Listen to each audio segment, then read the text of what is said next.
Okay, hello. So this is an attempt to capture metaphysics. Okay, my idea of metaphysics in my in my language. I just made a 60-second video on Moj, that movementless yoga super science. Yeah, so that's like a prelude to me being on video right now and attempting to capture my idea of metaphysics. Meta, I just looked it up. It's talking about, in Greek, I think it originates from beyond or behind or after, meta. And in the terminology of yoga, it's called langanams. You know, you're going beyond langanams. So you can say transcendental. Well, transcendental may be what gave rise to some very interesting ideas about what metaphysics is. Transcendental science. Um, so um, so people may have gone more beyond, you know, we know this and then they go beyond it to the point that, people may not be being so human. My idea of, in the sense, more um, trans concerns. We have, for example, now gender concerns. Yeah. um, so they may have gone beyond a little bit, but my idea of metaphysics, the idea of beyond, is more yoga. Yeah, you're going beyond to come together, not to go beyond, to go away from this realm of earth. Yeah, that's not what transcendental or metal or metaphysics in my medicine intelligence language. Um, so this thought line is coming from the logic that is medicine intelligence, and medicine intelligence is more yoga, coming together, integration, wholesomization, original humane intelligence. And yoga is very much a part of it. Original yoga. When meta, um, when you say in terms of yoga, in terms of langanams, there are 41 langanams in according to movementless yoga. But if you just take away all the adjectives, movementless or movement based, and just stick with the word yoga, yoga itself comes from, well, let's just say, in a way, I'm speaking Mayis now, comes from the yogam, or the blessing of having a lifetime of a human, having a body that's human and living a human life. From the yogam, or the blessing, or the happenstance, howsoever it came about, of having a human life and having a human body. And yoga is done by human beings. We don't see dogs. We copy what the dogs do, for example. There's a downward dog pose and many other poses. But we are copying what they do. But it's humans who are doing animal poses. Yeah? And we're calling that as yoga. But the actual yoga is in having a body that's human. So when I'm talking about yoga and talking about movementless yoga, it's about, what does this human body itself entail? What does this human body itself have, by which we are copying other animals or plants or many other aspects of what we see? Yeah, we could copy a cartwheel, we could copy a car, etc., etc. But it's the human body that copies other things that we see around, and that is the meta that I'm talking about, where you're going beyond what we have hitherto seen.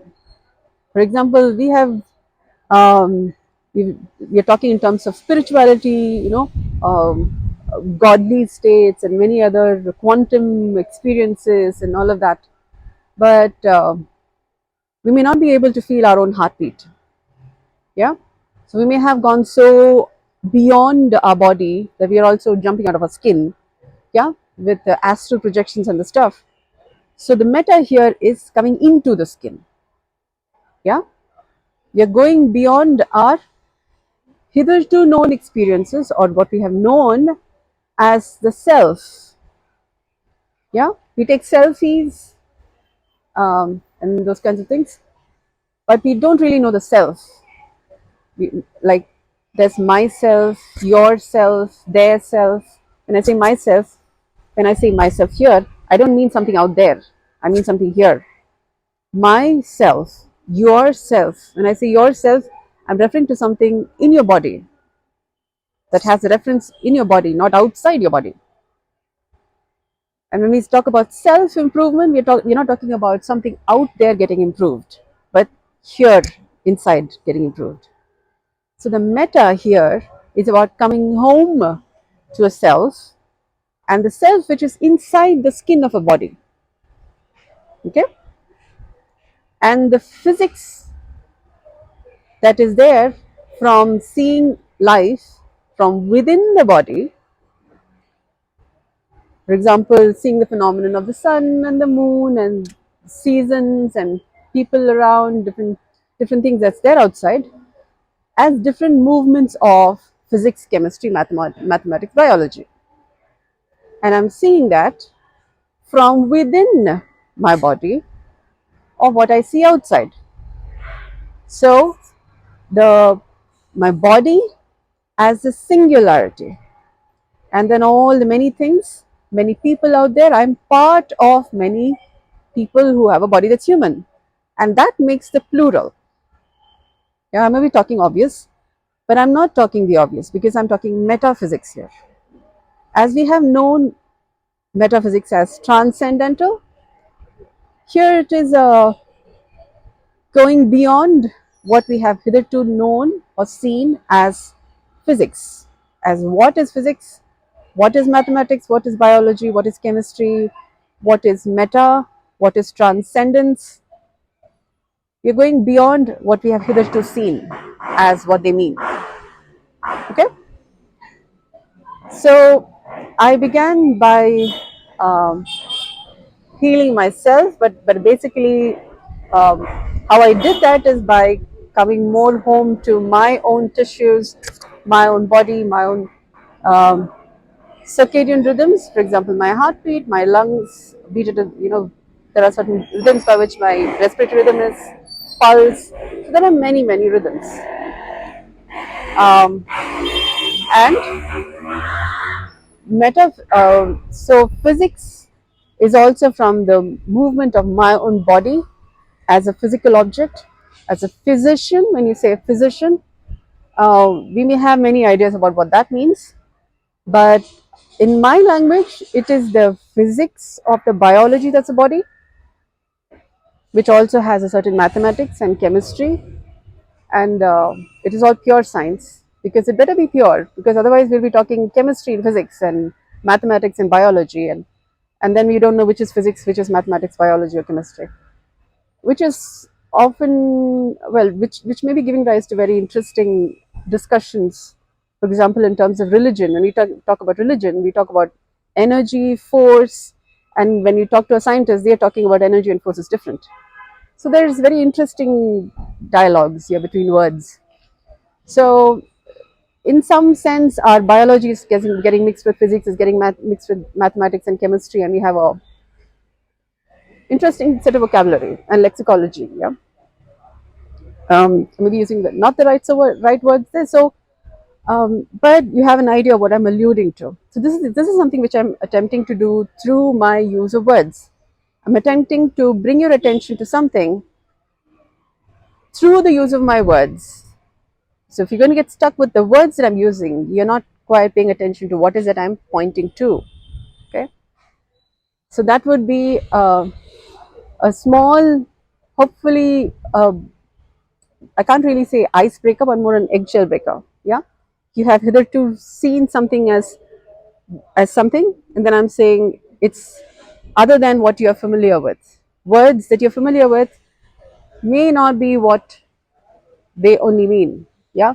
May not be what they mean. So when they say may the force be with you, we're talking about a different physics. You're talking about a super science which gives rise to different ideas of different. We have different studies, accounts, for example, economics, computer science, many sciences.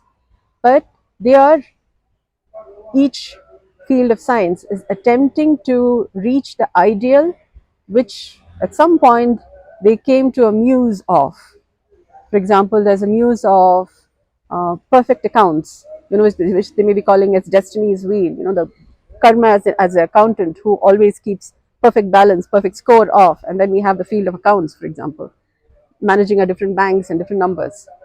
So there is an ideal, and there are different sciences attempting to capture that ideal form of what that field is.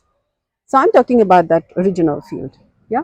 So many fields of work, including our idea of metaphysics, is attempting to reach to an original, which Plato has called as a theory of forms, which was popularly just discarded, or they couldn't quite connect with it and quite see where the relevance is, and how to utilize it. And that's something that I read about, but it's not so popular because I don't hear many people talking in terms of that. And my work gains a large um, base substance from Plato's work too, Plato's theory of forms, which is somewhere where I began, just about there, around the beginning when I started my work. Um, there was a Guru Granth Sahib, then soon a few movements further I encountered the theory of forms. So that's the um, progression of how my metaphysics come about. So I pause for now. Um, there's sufficient material to think about. I'm hoping more to follow. I'm trying to capture my idea. So when we are talking movementless yoga, when we are talking original humane intelligence, when we are talking cosmic intelligence, um, we would have more, um, hopefully some more, I wouldn't really call it as memes, but at least ideas. So everything that I'm saying is not new. So that we have some more idea of what I'm talking about, and then we can dialogue. It becomes easier to fast track original humane intelligence, which has taken a long time coming as it is. Yeah. So in terms of singularity, Advaita, okay, you're going to say Advaita, Sanatana Dharma is all there since a long time, but if you have really made sense of it, we would not be attempting to make a rocket to go to Mars, because we would already be talking in terms of space age. But it's taken a long time, so time to begin. It's only after the internet came that we are talking about internet as a, it's a part of our how we do, it's part of everyday lives, it's part of our economics. So now is the time for original humane intelligence and what is possible from this. It becomes this is like the new internet. Yeah, it's a new epoch in what it means to be human. So slowly, once you get familiar with some of these words, once you begin to start using some of these words, and then there's more clarity later, as I bring greater clarity on what I'm actually meaning by that, and we have a more grasp of what is it I'm actually talking about, then what is our economics, how we interact, um, it's at a whole new level. It's like a new internet. Yeah. So thank you so much for kind attention. More to come. Yeah, little by little. So kindly bear with me. I'm taking small steps. Um, I'm talking about the mother of all media, with the available media, and with whosoever is interacting with me. So depending on how many people are interacting with me is the quality of the message, the quality of the intent, the um, coming together, the few words containing lot of information versus long sentences, paragraph having little information. Yeah, so the concentration of information. But even if I'm going to tell that like that, like for example, the Upanishads or the Brahma Sutras, they are like information in one tiny sentence, but people don't know what they're talking about. It is so encrypted that you can't understand. So slowly, as we get familiar with what are these different forms, then when you're just telling it in a one tiny little sentence or a phrase, it would make sense, and you're not going in, all over the place, not quite understanding what it is. So communication becomes more communicated than I'm saying something your thought is hijacked somewhere. Yeah. So we would be on the same page. Yeah. Using the same dictionary, so to speak. Yeah. And we'll be talking original technology. Yeah. Thank you so much for your kind attention.